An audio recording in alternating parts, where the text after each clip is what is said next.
아, 힘듭니다 지금. 오프닝 몇 번째야 지금, 그죠? 갑니다. 이거 제가 갑니다. 이게 제 몸이 굉장히 크기 때문에 이거 오프닝 찍으러 가는 것도 쉽지가 않아요, 여러분. 작습니다. 굉장히 작아요. 이거 이 작은 구멍에 제 큰 몸뚱아리 이거 지금 쑤셔 넣어야 되는데 이거 지금 여러분 갑니다.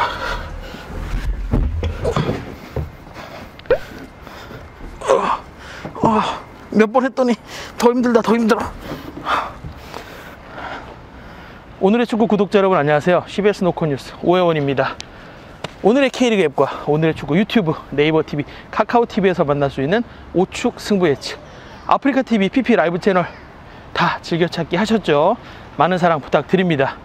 제가 3주 연속 한 경기밖에 맞추지 못하는 이 대참사, 이변입니다. 진짜 이변.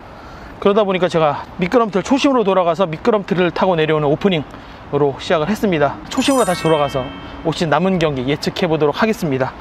시즌이 막바지에 접어들면서 저의 적중률은 하락하고 있지만 우리 시청자분들의 적중률은 여전히 높습니다. 만보님, 전북 경기를 제외한 나머지 5경기를 모두 맞춰주셨습니다. 저희가 이 만보님에게는 K리그 공인구 미니볼을 선물해 드리겠습니다. 그리고 제가 한 분을 더 뽑았는데요, 유티님입니다. 6경기 모두 무승부를 예측해 저는 굉장히 놀라운 시도다라고 생각을 했는데, 이 유티님 말고도 웃음꽃 피었네 님도 6경기 모두 무승부를 예측해 주셨는데, 제가 왜 유티님을 뽑아봤느냐, 이분이 오해원 삼행시를 지어주셨습니다. 대표님 운 한번 띄워주시죠.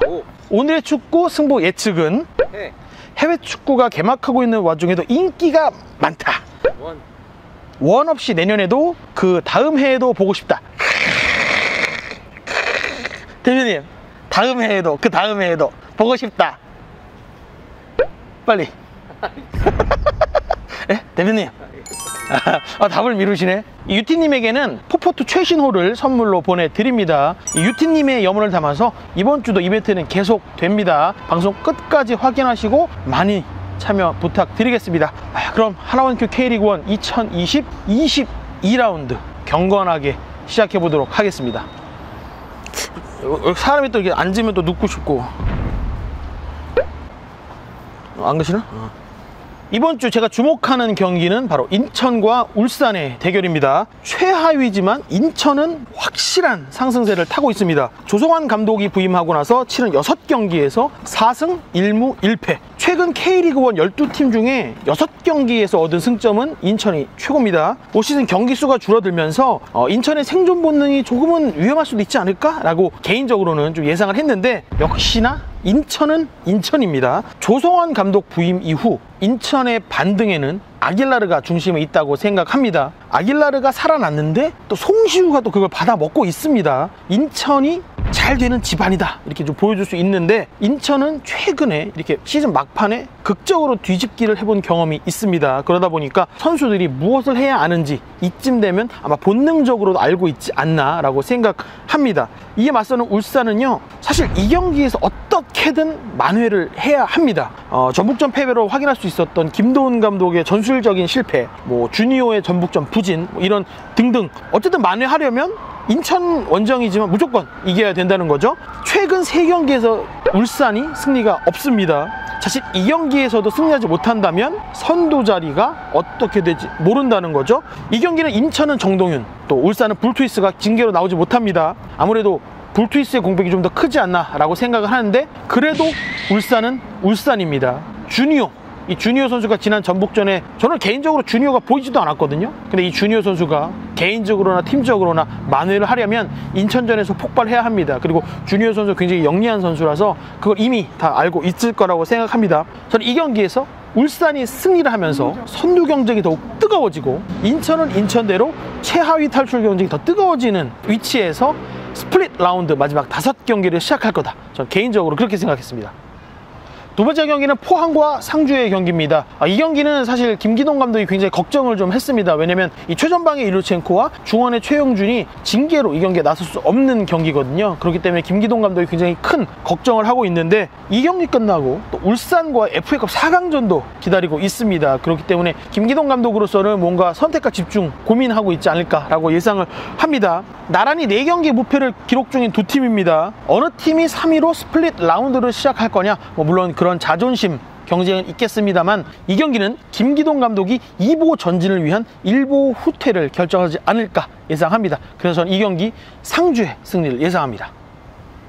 다음 경기는 전북과 부산의 대결입니다. 이 경기는 뭐 짧게 말씀드릴 수 있을 것 같아요. 전북은 지난 시즌 같은 이런 역전 우승, 짜릿한 역전 우승을 위해서는 무조건 이 경기 잡아야 됩니다. 그래야 스플릿 라운드를 1위로 시작할 수 있는 그런 가능성 잡을 수 있거든요. 뭐 올 시즌 중원에서 핵심적인 역할을 하는 손준호 선수가 나서지 못한다는 점은 아쉽지만 상대할 부산도 공격의 핵심 선수라고 할 수 있는 이동준이 이 경기에 나설 수 없습니다. 그렇기 때문에 2013년 7월 이후 부산을 상대로 무패를 달리고 있는 전북이 안전하게 승점 3점을 가져갈 수 있는 경기다.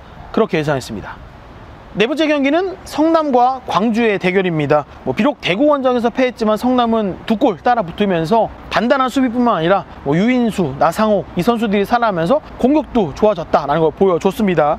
광주는 사실 지난 상주전 홈 경기에서 정말로 아쉬운 패배를 당했습니다. 그러다 보니까 최근 좋았던 흐름이 딱 맥이 끊겼는데요. 성남과의 경기는 윌리안이 돌아왔다는 게 굉장히 호재라고 할 수 있겠습니다. 비록 상주전에 한 번 쉬었지만 흐름을 이어갈 수 있는 윌리안의 복귀 굉장히 큰 호재라고 할 수 있는데 더욱이 또 올 시즌 개막전에서 성남한테 졌습니다. 그래서 이 패배도 또 만회해야 되는 또 그런 동기부여도 되고 있는데 두 팀의 캐릭터는 분명합니다. 성남의 경우는 적게 넣고 적게 실점하고 광주는 많이 넣지만 또 실점도 많아요. 그러다 보니까 이 두 팀의 대결은 캐릭터가 분명한 두 팀의 대결이라서 저는 조심스럽게 무승부로 끝날 수 있는 가능성이 크겠다. 왜냐면 어느 팀도 본인의 색을 살리지 못하는 경기가 나올 수 있는 가능성이 크거든요. 어느 한쪽으로 좀 기울어지는 경기라면 다득점 경기도 예상할 수 있겠지만 서로의 캐릭터가 최근에 또 분명하게 도드라지는 팀들이라서 90분 내내 섀도우 복싱 하는 느낌으로 경기가 진행되다가 승점 1점씩 나눠 가지면서 22라운드를 마치는 또 그런 결과가 나오지 않을까 예상해봤습니다.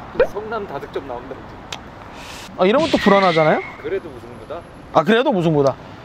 다섯 번째 경기는 서울과 대구의 경기입니다. 대구는요 지난 성남전에서 세징야가 40-40 클럽에 가입하면서 이 9수를 오랫동안 갖고 있었는데 이걸 깼습니다. 또 대안도 터졌어요. 굉장히 호재가 많은데 이 모든 결과가 7경기 만의 승리 이어지면서 팀도 선수들도 굉장히 피로를 싹 잊을 수 있는 그런 달콤한 승리였습니다. 반면 서울은 인천 원정에서 덜미를 잡히고 왔습니다.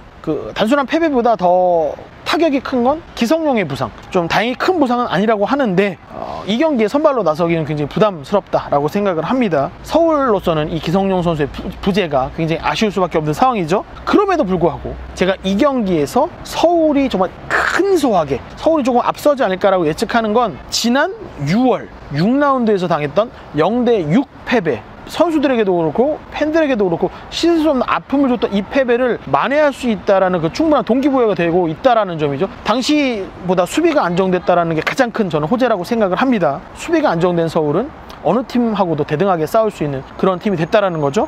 그래서 저는 아주 근소한 차이로 서울이 홈에서 승리를 거두면서 상위 스플릿으로 갈 수 있는 그 마지막 6위 경쟁 이어갈 수 있지 않을까 저는 조심스럽게 기대해 봅니다.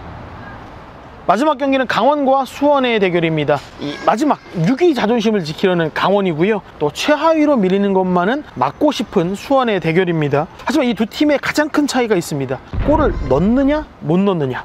강원은 9월 3경기에서 1승 2패지만 4골을 넣었습니다. 수원은 9월 3경기에서 1무 2패인데 한 골밖에 넣지 못했습니다. 수원이 지난 포항전에서 젊은 공격수들이 굉장히 좋은 모습을 보였지만 단기간에 이 골 결정력을 팍 튀우는 거는 어렵다라고 생각을 합니다. 그렇기 때문에 전 이 경기에서 골을 더 많이 넣을 줄 아는 팀 강원이 승리할 것이다. 그렇게 예측했습니다.